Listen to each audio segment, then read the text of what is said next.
Hey y'all, welcome back to another episode of Tribe Talk Tuesdays. I am Kiera, also known as Cookie, the owner of Divinely Her, Healing, Elevating, and Renewing. Yes, y'all, and I am Brittany, Nurse Britt, the founder of Empowerment Fitness and Wellness Center, empower women all over the world. Period. And we have the pleasure of having none other than Mr. Jalil Meekins joining us today as our guest. So if you don't mind going ahead and introducing yourself, good brother, to the people and letting them know who you are and what you do. Yes. I'm Jalil Meekins, born and raised in the Germantown section of Philadelphia. I got into this work that I'm doing, public safety, by way of a tragedy. My 14-year-old son, I think it'll be 7 or 8 years this month. Is it this month? Yeah, this month. In which he was gunned down by senseless gun violence. He was 14 years old. So the bullet actually went through his neck, struck his jugular vein, and came out his face. And as a result of that, he wound up passing away. But so I was kind of passionate about ending gun violence as a public health crisis. In Philadelphia, I was able to do some national work. I was accepted to the CVILA, which is the Community Violence Intervention Academy, Leadership Academy, out of the University of Chicago's Crime Lab. It's the first of its kind. And I really gained a newfound respect for the work from a professional standpoint. I think it's essential for us to professionalize this work and allow people to realize that we are co-producing public safety with law enforcement. Excellent. I think that's amazing. And just even hearing you tap into the story a little bit, like sharing about your son and what happened. Both of us knowing too well how that experience was for you and being able to support you during that time. Before we go a little bit further into what got you into the work that you're doing today, what does healing look like for you, and how did that process with your son tie into your healing? Yeah, that's an amazing question. So I have an amazing, after the death of my son, I have an amazing support system and circle of influence. And I got to be honest, they were there for me on levels that I can't even explain, right? But none of that helped me with getting over the death of my son, or even being able to cope with it at that point. I think one of the things, well, the only thing that helped me, it wasn't my support system, it wasn't my circle of influence, it wasn't even therapy. It was really tapping into my belief as a Muslim that Allah doesn't make mistakes, and He's perfect inside of His decree. And one of the beliefs of a Muslim is deep. It's deep because sometimes we just say it sometimes and we don't really dive into it. But from the core beliefs of a Muslim is that we believe in Allah's decree, the good of it, and what we perceive to be the bad of it. And once I start believing, really diving into accepting Allah's decree, I started feeling relief. Wasn't that I was over it, but I really believed that the type of relief that I felt, I couldn't have received it from nowhere else, right, except from this belief. Right. And it just shows you the power of understanding, or to your ability, understanding the correct belief of Islam. So I think that's what really helped me with some of the trauma. And it shows, and I think that that belief shows in the work that you do to this day. You know what I'm saying? Like it's amazing, and the work that you do is very relentless. Like it reminds me of the 10X Rule book by Grant Cardone. Seriously, I'll be like, oh my goodness, like every time you turn around, like you're just doing something, but it's intentional and it's not performative. Yeah, it's and that's, intentional. you know what I mean? And that's the thing that's just like, I really appreciate. You know what I mean? So Yeah, I appreciate that. Yeah, I'm on it, man. Yeah, I'm like this You with it. like, One of my friends, Zachary Frazier, he is the founder and executive director of Trust Factor. He has a program called Build a Man, and he said to me, he said, you know what, Jalil, the one thing I can say about you is that you're consistent. Like if you're on something, yeah, you don't deviate away from it. And a lot of the reason why I don't deviate or have mission creep is because I'm emotionally attached to really ending this as a public health crisis. yeah. I love that. I Yeah. love that. And that's something I think that we need in people who are going to take that initiative and the mission very serious as well too, especially when it comes to the children in the city. Yeah. They starting off younger, man. It's funny because it used to be with black and brown children under the age of 18 that gun violence was the number one cause of death in America. But right now it's black, white, Chinese. It's the I was about number to say, one yeah. cause for children, no matter what your race is in America. So it's really a situation, man, and you realize that that if we're not dealing with some of the root causes of gun violence, it's never going to be eradicated. So And can we tap into that? Like, what are some of the root causes of gun violence? Because I think sometimes, like, when I have these conversations with people, people have like, I'm not going to say a misconception, but I think sometimes their view could be a little bit biased or just, just one mind tracked it, if yeah, that makes sense. all the sense in the world. I think that people, it's not so much that they don't understand the root causes of gun violence.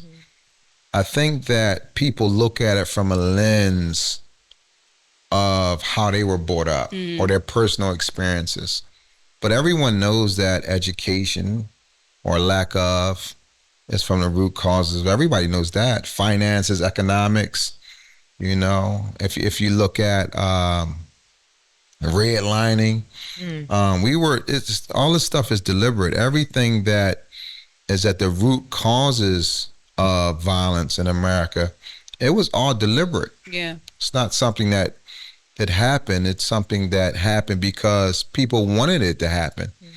And I think that one of the things that we try to do at Pushing Progress Philly, not only if you go to our website, our family organization, FAST, Families Achieving Success Together, you'll see that every service that we provide is from the root causes of gun violence. And that was intentional. Yeah. We look at P3 some of the obstacles that some of these young men may have, and we try to address them. Whether it's education, we are a workforce development program, so it's our job to get with young men between the ages of 18 and 35, or at the highest risk of gun violence. So that means that you're either a perpetrator of gun violence or you've been a victim of it. It's like 85% of the population in our program. But a lot of their obstacles, it comes from a lack of education, a lack of finances, not being exposed to certain things. Can you imagine living in an environment where you're trained to just survive and not live? Most people that come from the environments that we come from are just surviving. There was a stat that I read a while back that 100% of the people, not 80, not 70, not 90, 100% of the people that comes from the environments that we come from will be affected by gun violence, whether it's directly or indirectly. So, I mean, no one should have to live in an environment like that. We all deserve to live in a safe Philadelphia or a safe environment. We deserve to have that. And I think one of the things that fuels me is making sure that people have access to safe neighborhoods and good education and preparing them for the workforce. Yep. I agree. I agree. So could you talk about the differences between Push and Progress Philly and then also Families Achieving Success Together, the resources that they provide to the communities in each? Yeah, so the difference between the two, the difference between the organization P3 that I work for and our own nonprofit is that we're actually in P3, we're actually hands-on dealing with, we're intentional about identifying people who are at the highest risk of gun violence. Someone asked me, well, how do you identify these people? There's a lot of different ways that you identify them. The most easiest way to identify young men or at the highest risk of gun violence is being from the neighborhood. Everyone knows the ones who are steering the violence in their neighborhood. It's no secret, right? So we start by, getting credible messengers from the neighborhoods that we're targeting. I think that's important because we want to believe, and there's statistics that prove what I'm about to say, is that the people that's closer to the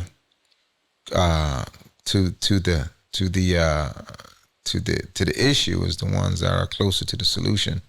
So we've taken that format and we've hired people that come from the neighborhoods that we were contracted to work in. And that's our first line of outreach, relentless outreach, with people that have experience and lived experiences, because that's important also in some of the neighborhoods that we're contracted in. Also, one of the things that I did early on from the inception of Push and Progress Philly was I just one day walked into the Germantown probation office and introduced myself. And who's better to know if a person is at the highest risk than a probation office? Right. So there was a lot of things that I did early on to create the infrastructure for outreaching to people that's at the highest risk of gun violence. I love that. So what was it? But you did. So what about FAST? So FAST is more supportive services. Okay. So in FAST, it's more of a broader range. Like anybody can obtain services from FAST. You don't have to be a victim of gun violence or a perpetrator of it. So that's the difference. Okay. Okay. No, I'm sorry. I like that. There was one thing. I don't know if you don't mind me sharing this about what you had shared with me with P3 before about how the incentives that the guys get, but being able to just sit in the groups with them and discuss with them like the environments that they're in, right? And how to I was always told growing up by my home economics teacher that you're a product of your environment, right? Necessarily to say that people would say how you were raised is the outcome of who you end up becoming. Yeah, well, that's not necessarily true because you don't have to be a product of your environment. Right. I'll give you an example. So my environment I came from, so just look at who I am now versus who I was coming from the environments that I came from.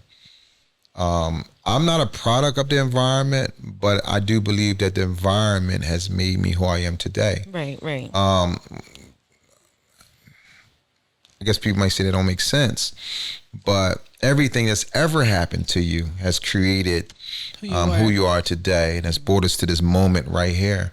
And it doesn't necessarily mean that there's a lot of people that come from impoverished environments or marginalized communities, but they be successful. Right. And so that's what I was going to say. It doesn't necessarily mean that you're a product of the environment. And that's what I like what you guys do with the young men, because you're giving them a chance so they don't have to go back to what they came from, and being able for them to see something broader than what the front yard just shows. Absolutely. Right. Yeah. So that's kind of what I was trying to lead into with that, and how you are able to be so hands-on with these young men and making sure that they don't lead in the same circumstances that happened with your son. Yeah. Or what happened to me, because I'm also a victim of gun violence as well.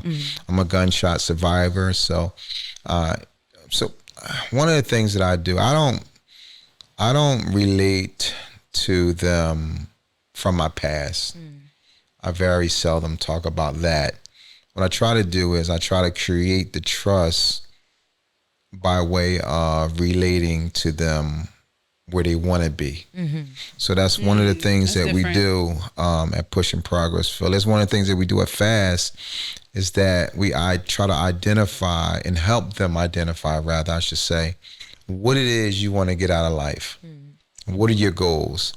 And there's only one real reason why a person doesn't obtain their goals or whatever it is they desire to have in life, is because their excuses and their circumstances become more important than their goals. That's the only one reason why people don't achieve it. So what we try to do in these spaces is teach them or help them identify that no matter what you're going through, you always have to make your goals the priority. Yeah. You ever talk to somebody and be like, yo, why did you come to the program late? Oh man, I'm going through something. All right, but when you're going through something, you still eat, right?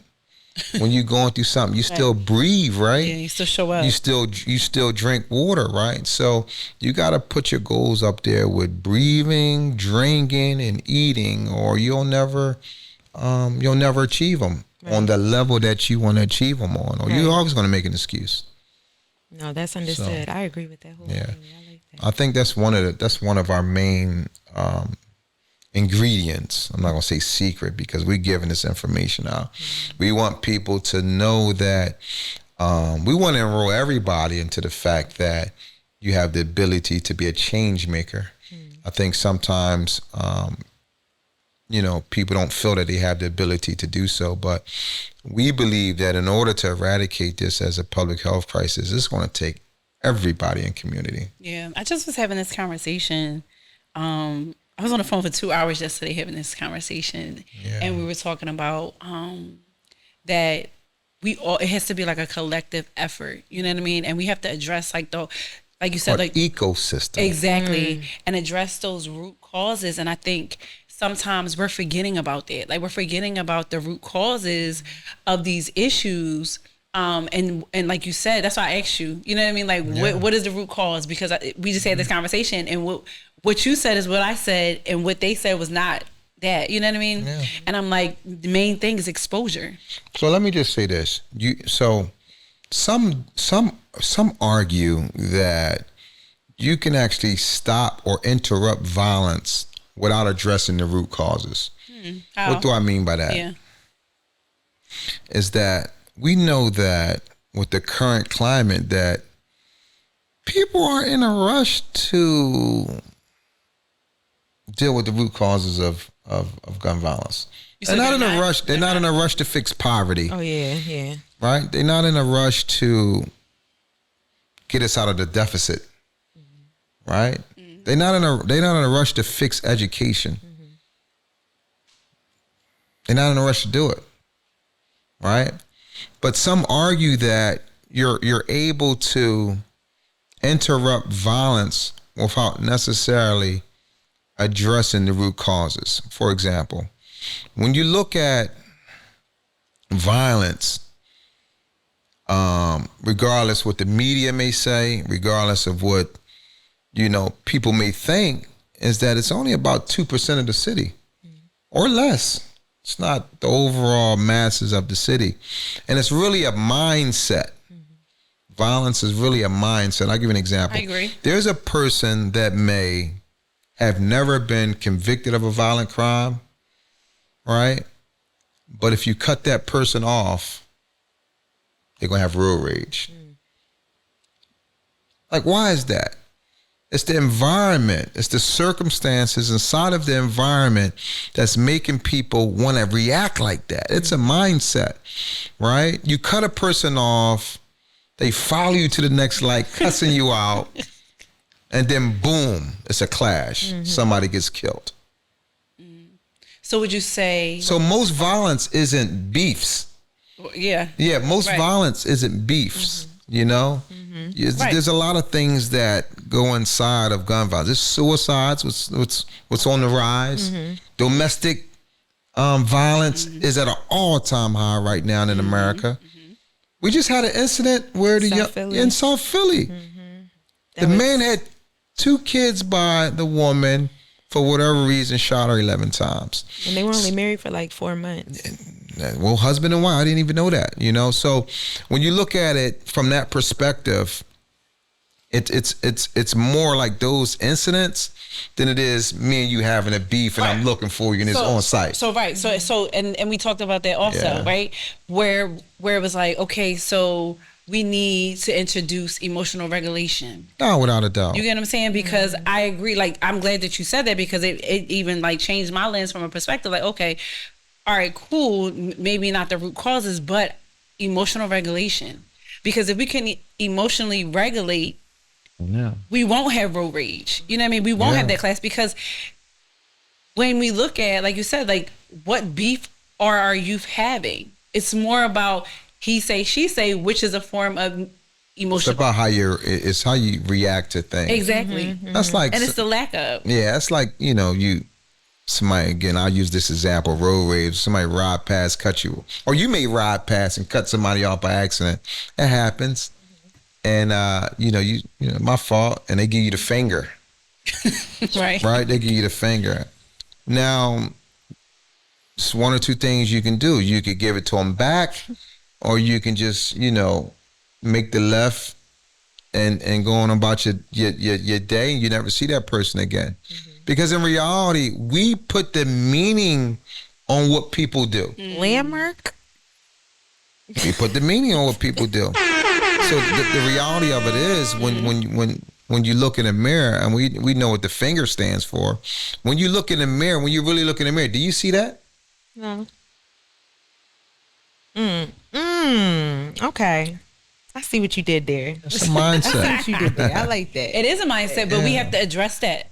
Yeah. Like, you get what I'm saying? Like, that's something that's why I was like that emotional regulation. Yeah, because of the whole mindset. So I think we have the ability, especially as Muslims, we have the antidote.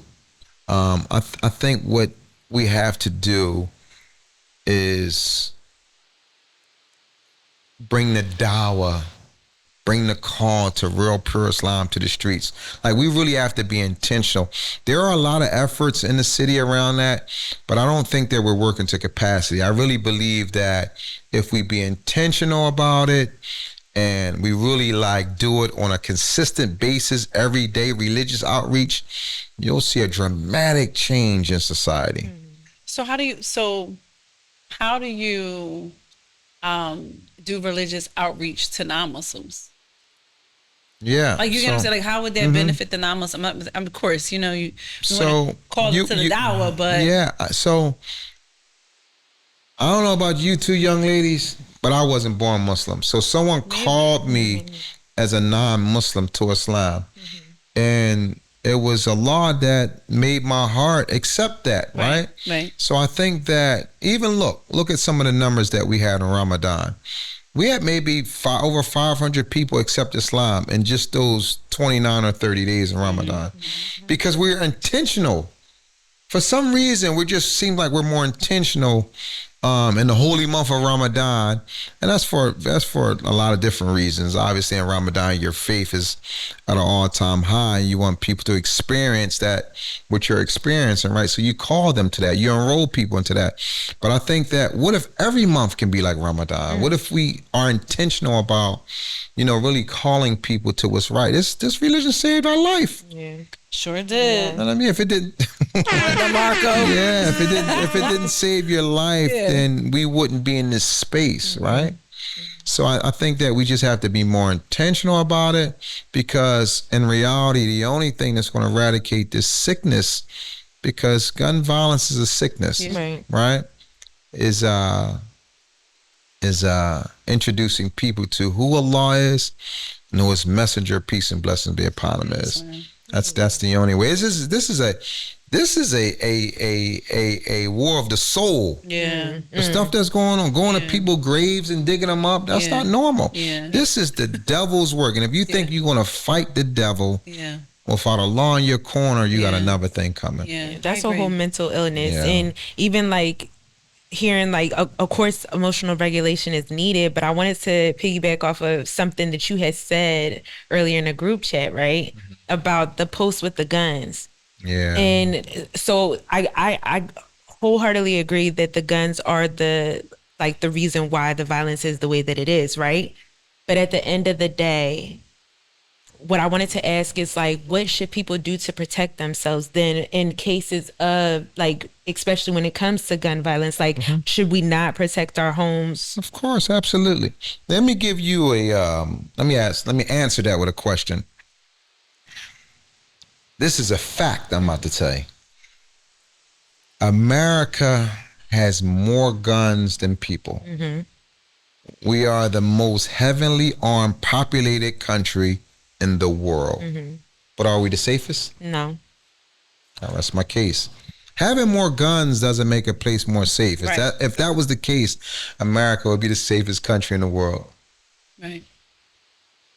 That is true. 9/11 would have happened. But I understand. Yeah, it's a problem, man. And I'm saying this from a place of, I do believe that people, let this be clear. You have a legal right to bear arms if you're able to get a permit, right? Pretty much.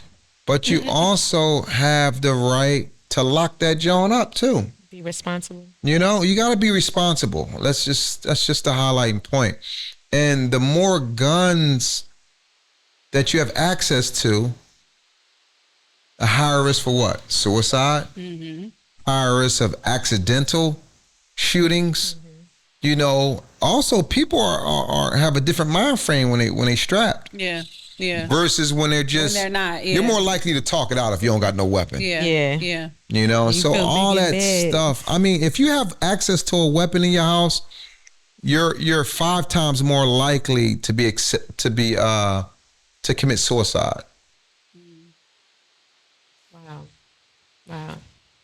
And I never thought about it like that. But honestly, I've always been told as a woman, you should get it because you're a single mom. You should have it on you, right? But I also know that. You as also long know as that I've you got never- little Jeremy in the house too. That too, but I also You understand know what I'm saying? even I with mean- that, I haven't had to have that on me, so I haven't had to worry don't know. about anything like that. There Not you to go. say that it won't happen, but I just feel like if I bring that energy into my home, I was going to it's say welcoming that energy. Well, I'm not. Well, I have guns in the home, but what I'm saying that I'm not carrying guns. Oh, You get right, what I'm saying? right, Because I right. feel as though, like how you said, like I don't walk around. I don't bring that energy. You know what I'm saying? So I don't need to. You know what I'm saying? Come off with it, I yeah. don't need to come outside carrying a gun.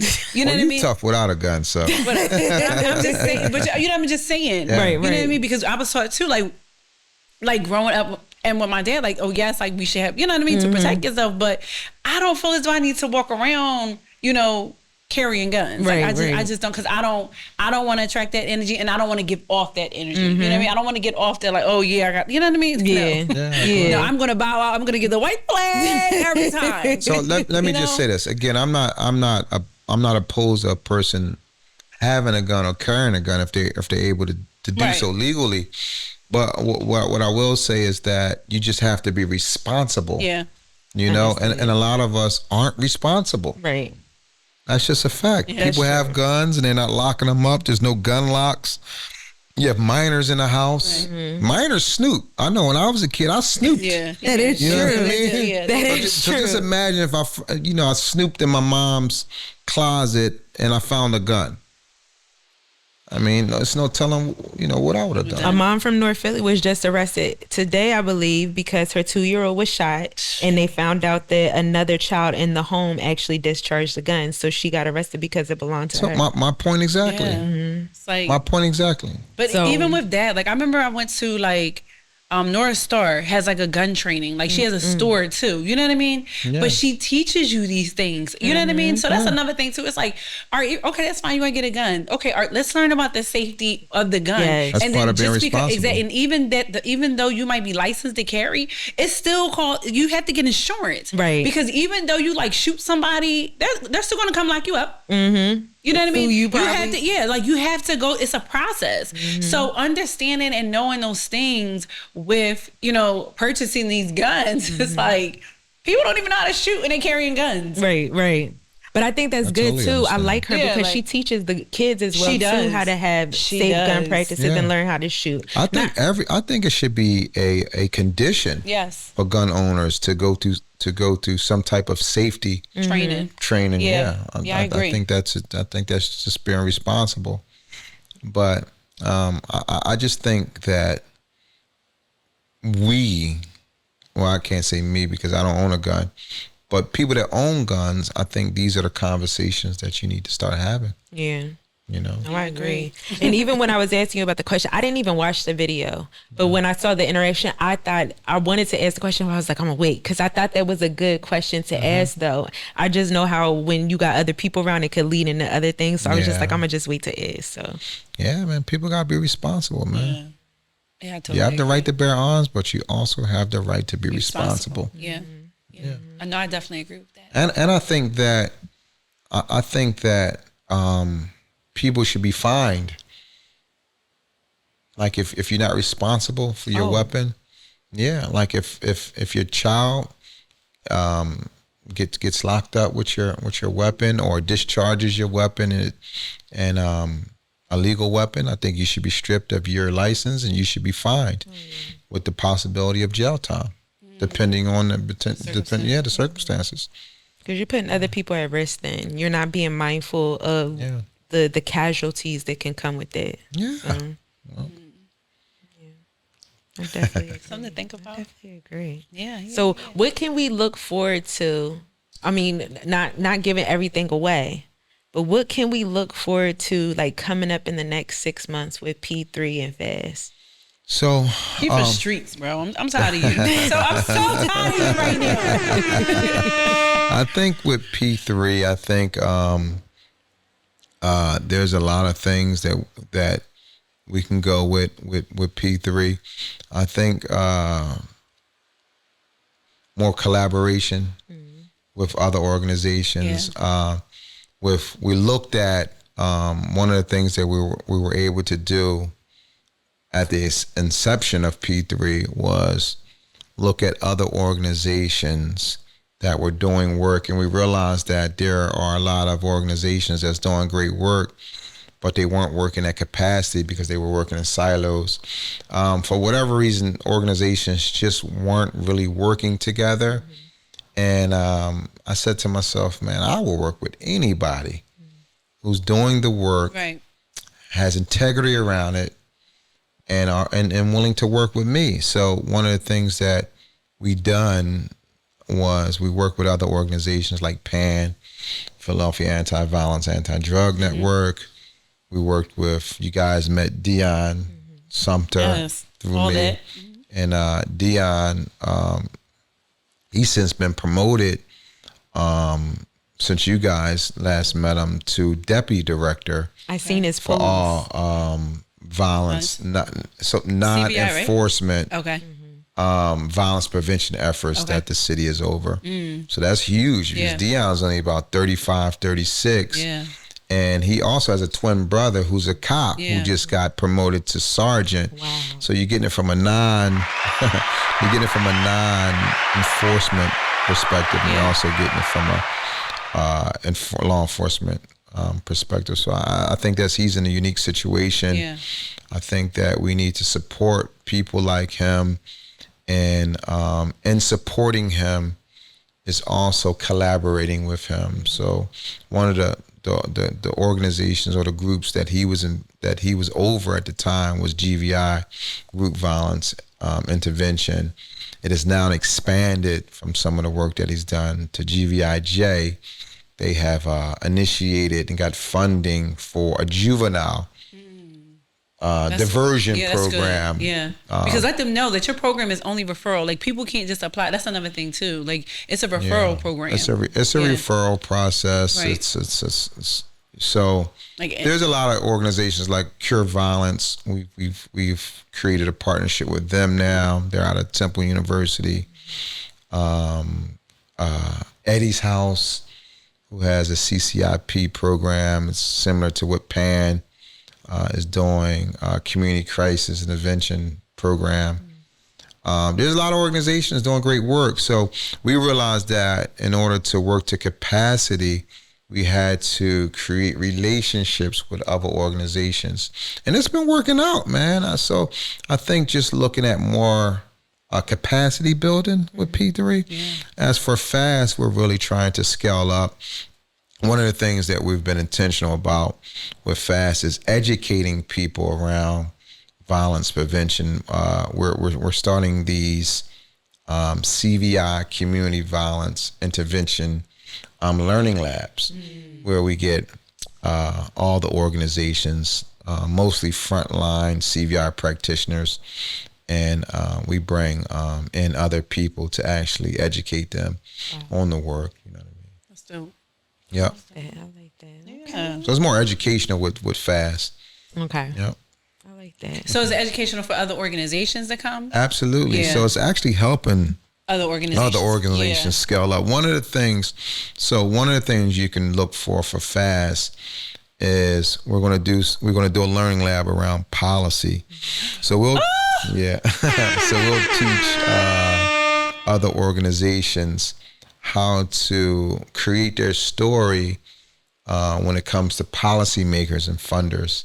So we'll bring some. We have. When's that start?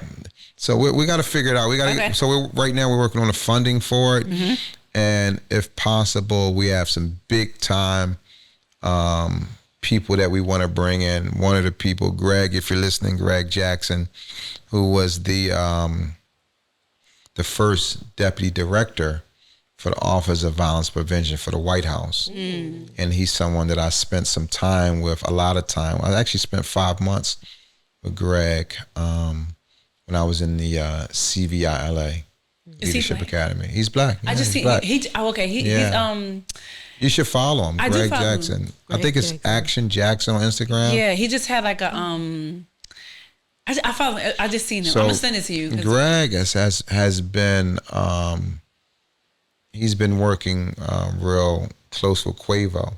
Yeah, because Quavo started a organization. Okay. Yeah, and he's the executive director of his organization. That's dope. Yeah, they just had a huge convening in Atlanta. It was real successful.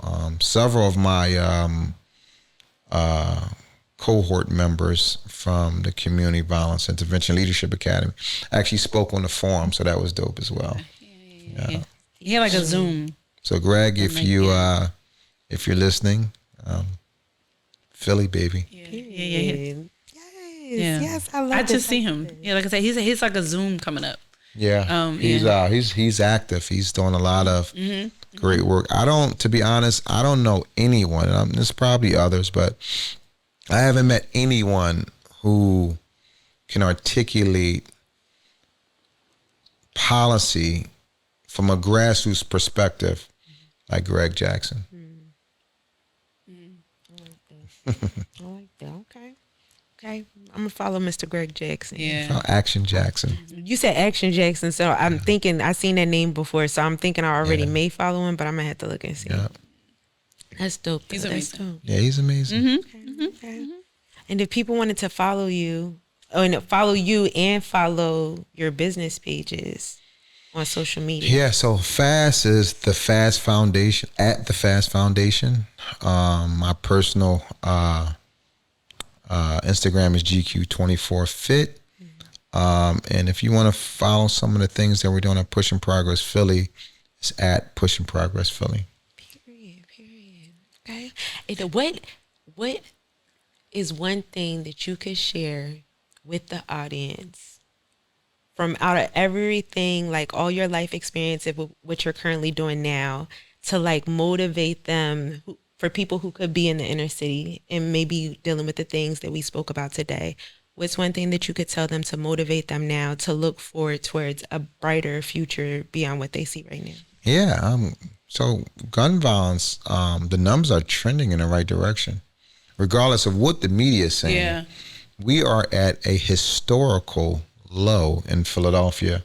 So that's something to be, joyful about, especially what I realized. So we're going to try to do something in our neighborhood where we're from, Somerville. section of Philadelphia. We're trying to do something where we're honoring like the elders of the community, because for so long they've been, the neighborhood has been hijacked from them. And, it's almost like they're in prison in their own neighborhoods. Yeah. So we want to release them and honor them, maybe give an award to some of the elders in the community. So, yeah, so regardless of what the media is saying, regardless of what happened 4th of July weekend, which was a travesty, but numbers are at a historical low. Right. Not only in Philadelphia, but all around the United States. Baltimore just, for the first time in decades, has been taken off the most deadliest cities. So that's huge. They're down like 64%. I spent some time in Baltimore. I spent the week in Baltimore, and I looked at some of the things that they were doing. I've been to Boston. Boston's probably the safest major city in the United States. Last year, they only had 25 gun-related homicides. I've been there. I spent some time there. Newark, New Jersey. I spent some time there. And I actually took a group of CVI practitioners up to Newark and to see what they, what their ecosystem looked like. And their violence is down about 64%. The deputy mayor, Lakeisha Ure, she's the deputy mayor under Mayor Raz Baraka for public safety. And actually she came down from Newark and she taught at one of our first inaugural learning lab. So that was powerful for us. I mean, and she's also a graduate from the academy as well. Okay. Yeah, so she's an amazing woman. She's doing some amazing stuff. Her roots is from grassroots. She just so happened to be in politics now, city government. But she's probably the closest thing that you'll get as a model when it comes from someone that came from the grassroots level and made it all the way to city government. So I visited most of the cities that's having a shift. I spent time in Chicago. So I've looked at what they're doing. And I tell anybody, you just have to look at what other cities are doing and duplicate it. So I was going to ask you, can you name maybe 2 or 3 things that from out their ecosystem that they're doing that maybe that we can take to incorporate in Philly? Absolutely. One of the things that we have to do in Philly is make everybody responsible. TD Bank, Chase Bank, Little Caesars, Pizza Hut, Chick-fil-A, they all have a social responsibility. If you're going to get money in this city, then you have a social responsibility to help end gun violence as a public health crisis. And I don't think that we've really been intentional about holding these businesses responsible. If you're going to get money in this city, you got to give something back. You got to invest back into the infrastructure of making this city safe. Right. So I think we need to take that on. What else? There was only one. Sorry, Cook. No, you good. What was the question? I said 1 or 2 things from everybody else's ecosystem that we can incorporate. I think better relationships between government and grassroots organizations. I agree. Even though and law enforcement. That comes under government. Okay. But so let me just say this. Under the current administration, it has been way better. But I think there is still ways to go when it comes to bridging that gap between grassroots organizations and city government, because there's still a gap in communication, So I think if we could create a space in real time where people understand what's going on the ground and what's going on up in the office, I think that would create more transformation in the city. Also, more funding. We got to put more funding into grassroots organizations.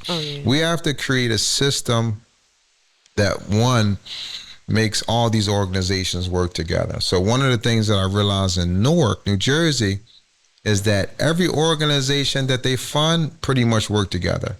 And the mayor made a condition. He said, listen, if you're not working together, then we're not funding you. So, and that can only come from the top.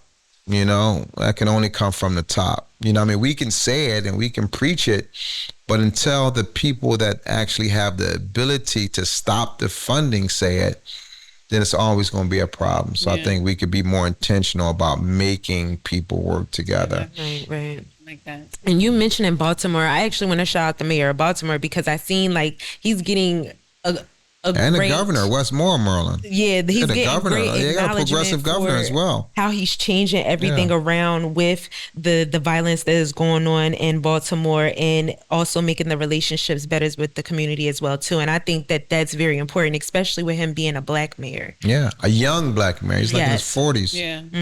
Yeah, that's important. I think one of the things that they're doing in Baltimore and in other cities is that they have that relationship with those people on the ground. And not just anybody on the ground. We're not, you got some people that's out here that's poverty pimping, I agree. That's a fact, They're not really doing the work, but they're receiving the benefits as if they're doing it. I know. So I think that if you have someone in between that gap between city government and grassroots organizations that's trustworthy and reliable, because that's important to identify and be like, nah, they're not doing the work. This group is doing the work. This group is having the most impact. They're quantifying their numbers. Data is showing. It's showing that what they're doing is working. They are the example of co-producing public safety with law enforcement. Okay. I agree. So you just need to. So let me. So because I say this all the time, and I know people probably don't understand when I say like the chief of, you being the chief of streets, but I don't understand like why. Maybe it's not time yet. So explain to the audience what chief of the streets is. So you being that person that is that mediator between the streets and law enforcement, and not only just law enforcement, but just government, right? Yeah. And I just believe that with your organization, right, even with Pushing P3, even with Fast, right, you are that person. And I think that when you inshallah, you step into this, you know what I mean? It will make a difference because you already have that relationship. You know what I'm saying? Like you already do the work. So I'm just like, and we need that individual that's trustworthy, you know what I mean? That's reliable, that's relentless, that knows what's going on both sides of the spectrum. You get what I'm saying? And that can bridge that gap, because just like you said, like we need more relationships. You know what I mean? We need more trustworthy relationships. And I think that is another part of our violence, is that lack of trust. You know what I mean? That lack of trust of law enforcement, that lack of trust of, city council or government. You know what I mean? Even within the government, they're talking about being funded. They know you know what I mean, in that light. You know what I mean? So I think in Philadelphia, you can't have one chief of the streets. Well, no. So I'm cutting you off, but I believe you can, and I believe that you can be that individual, and then you train, just like how you're gonna get these people these elite people to come train other organizations. I think you align that along with your policy also. You get what I'm saying? To train them. So I think what we have to do, because Philadelphia is the sixth largest city in America. And I'm telling Erica, shout out to Erica for it. Erica, he's gonna be, I'm telling you, she been like, shout out to the lady before. Man, like he's gonna be chief of streets. I ain't going with you. I think with us, I think that so my influence in Germantown may not be as strong. Let's say West Philly. So we have to look at who's strong in West Philly, who's strong in South Philly, who's strong in Southwest, who's strong in Germantown, and really identify those people and connect them so we can form like Voltron. I tell people all the time, if there was going to be a chief of the streets, it would be Imam Hassan Somali, because his reach is global right now. It's not just a citywide thing with him, and I think that a lot of what he has done in our city, let's just take Germantown for for an example, just maybe in the last 5 years, 4 or 5 years, the Germantown Masjid has invested maybe $5 or $6 million in the area. You know, and if you look at from historically, if you looked at Germantown and Logan all the way up to Germantown and Worcester, there was a lot of violence. Yeah. You know, even us purchasing the Chinese store where someone got killed at. And that was the reason why we decided to invest in buying the Chinese store. And it's funny because when the realtors knew that we wanted it, they upped the price on us. But we understood the value of the property and what it meant to us, so we paid it. Even if they would have doubled the price and we had the money, we would have bought it because we understood the investment in the community and stopping a lot of the violence that was going on in the area. So if it was if there was going to be a chief of the streets, it would be Imam Hassan Somali, you know, and we would just, you know, work with him. I know we have other relationships that he may not have, but he also has influence that we don't have. Right. Yeah. I agree. All right, Just from a religious leader. And we make need it to happen. Yeah, we need to start using our religious leaders, man, in that way, man, because I think that it all goes back to that religious outreach, you know. Nice. Okay. Like that. I'm here for it. I'm here for it. Yeah. Well, we thank you You're for more than joining welcome. us. Yes. Thank you for having me. We value you as always. And we can't wait to see how Lord is going to bless you Yes. in these next Inshallah. coming years in abundance with Inshallah. P3 and the FAST organization. But also, I'm putting it out there for you that you're going to be running for a position as well too.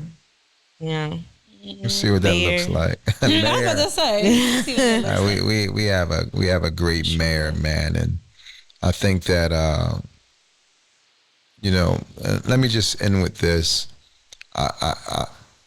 Everyone's not going to agree on everyone's politics, right? But I think that there has to be a level of respect, especially for our women, right? She's a woman. She's old enough to be some of these people that were making memes and stuff like. She's old enough to be their mother, and maybe in some cases grandmother, right? Yeah. I think that there has to be a level of respect when it comes to addressing women. Islam teaches us that they have the ultimate respect for women, our elders, and just people in general. And I think that we have lost that in some ways when it comes to disagreeing with one another. It's okay to disagree on things, but it's not okay to disrespect women. And I think she took a lot of Disrespect. Yeah, unfair, harsh disrespect, you know, and criticism. And a lot of it, I guess, comes from the position that she's in, but it's not an excuse. And I think that we need to always defend what's right, even when It's not disagreeable. Yeah. Exactly. Or No. agreeable. No. Yeah, that's something that it's funny that you said that because that was something that Cindy talked about also at our tea party. Yeah. You know what I mean? It's just being like the level of Councilwoman disrespect. Cindy Bass, shout out to her. Shout out to her. But also, yes, the level of disrespect that was displayed for the mayor. You know what I mean? Like it was like, wow. You know, and it said the same thing. Like we can agree to disagree. I've never, You know, so but- I've been around. So I turned 49 today. So I think I was around. So Rizzo. So we had Rizzo, Wilson Good, Ed Rendell, Street, Michael Nutter, Kenny, and Parker. Mayor Parker. So I've been around for 7 mayors, and I can't remember in my lifetime if I've ever seen a mayor disrespected, like Mayor Parker was disrespected. Yeah. And Can I ask you a question though? sure, Out of all the mayors that you named, right? She was the only one that was a female. yeah, she was. So Yeah. when we look at it, I'm not saying it's right, but history shows, and that's something that, you know, it's a famous quote by Malcolm X: the most disrespected person in America is the black woman. Yeah, so I think us knowing that, especially from being Muslim and how Islam honors, um, it just teaches us to be a certain way character wise. I think that we have to enroll others to be like that, especially when they're identifying with Islam. We have to remind them with the Book of Allah. We have to remind them with the Sunnah of the Messenger of Allah, alayhi salatu wasalam, in a way that we hope that they would accept that advice. So so what are you reading at this moment? Yeah, I'm reading right now. I'm reading Atomic Habits. Oh, so am Yeah. Yeah, but one of the things that I have been getting outside of Atomic Habits, one of the things that I've been rereading, is The Seal Nectar. Excellent book. Yeah, Excellent. because I've been. No, seriously, if people would read that, they'll have more respect for Islam. Yeah, not only that, it's helping me with my leadership as well. Yes. Just looking at the leadership, the ultimate leadership of the Messenger of Allah, alayhi salatu wasalam. Yeah, so I've been rereading The Seal Nectar and some of those stories about the Messenger of Allah, sallallahu. Yeah, you will have a sense of pride. It's the ultimate leadership. It's the ultimate leadership. Ultimate leadership. Oh yes. Seriously, that's a book. I believe like every Muslim, I believe, because you know what, and even if you're not Muslim, like you said, with leadership, but just showing that the trials and the tribulations and the perseverance. So you don't have to be a Muslim to look at the leadership. I mean, you have people are now quoting atheists. Right. People that claim to believe in God are quoting atheists, looking at them for leadership. So you don't have to be a Muslim to look at leadership. And his leadership was revelation because it came from the heavens. But not only that, it's just the level of respect I believe that people would have for the religion if they read it. You know what I mean? Like, yeah. Especially if you have a clean and open heart. Yeah. Yep. Yeah. Okay. I agree. Okay, bro. Yes. All right then. Well, I didn't ask him the last question. The what? Like, if you would tell your younger self. Well, that's why I asked him about what he would share with whatchamacallit. But if there was something that you could share with your younger self now that you didn't know when you were young, what would that be? Yeah, I would probably be more intentional about education. I would probably, if I could do anything, I would probably be sitting here as Dr. Jalil Meekins. Yeah. Listen, it's coming. Shola's coming. Yeah. So, I think I would tell my younger self to be more intentional about education. Yeah. Okay. That's received. That's received. I'm not saying it's the end all be all, right, to go to college, but it does change your perspective on things, education. So not only that, but it's exposure. It opens that door. It opens that door. People respect people with credentials. Yes. That's a fact. I have a lot of credentials. You do. I'm a doctor in what I do. Say less. I have enough hours to be a doctor in this work that I'm doing. My lived experiences alone puts me in that elite category. Right. I agree. Say less. I love that. And you already touched on the book what he was reading now. So okay. Yeah, man. It's on all of that. It's on all of that right now.